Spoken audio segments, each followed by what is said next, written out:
നമസ്കാരം. മലനാടൻ വോയ്സ് ന്യൂസിലേക്ക് എല്ലാവർക്കും സ്വാഗതം.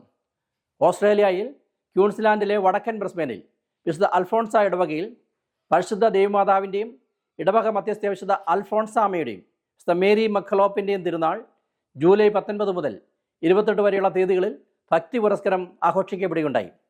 കേരളത്തിൻ്റെ തനിമയാർന്ന വിവിധ കലാപരിപാടികളിലൂടെ നടത്തപ്പെട്ട തിരുനാൾ ഇടവക വികാരി റവറൻ ഫാദർ വർഗീസ് വിധേയത്തിൻ്റെ നേതൃത്വത്തിൽ നടത്തപ്പെട്ട ആത്മീയ ശുശ്രൂഷകൾ കൂടിയായപ്പോൾ വിശ്വാസികളെ കൂടുതൽ ആത്മീയ നിറവിലൂടെ നയിക്കപ്പെടുവാൻ ഇടയായി.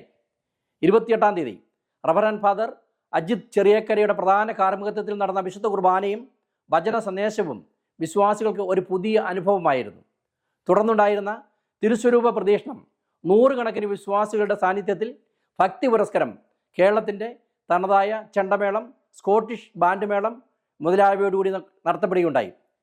ഇംഗ്ലീഷ് ചർച്ചുകളിലൊന്നും പതിവില്ലാത്ത ഇത്തരം പ്രദക്ഷിണങ്ങളൊക്കെ ഇംഗ്ലീഷുകാർ വളരെ ആകാംക്ഷയോടുകൂടിയാണ് നോക്കിക്കാണുകയും പ്രോത്സാഹിപ്പിക്കുകയും ചെയ്യുന്നത്. മലയാളികളുടെ ഇത്തരത്തിലുള്ള പ്രവർത്തനങ്ങളെ വിശ്വാസത്തിൻ്റെ മറ്റു തരത്തിലുള്ള വിശ്വാസ പ്രഘോഷണമാണെന്ന് നിസ്സംശയം പറയുവാൻ സാധിക്കും. നന്ദി, നമസ്കാരം.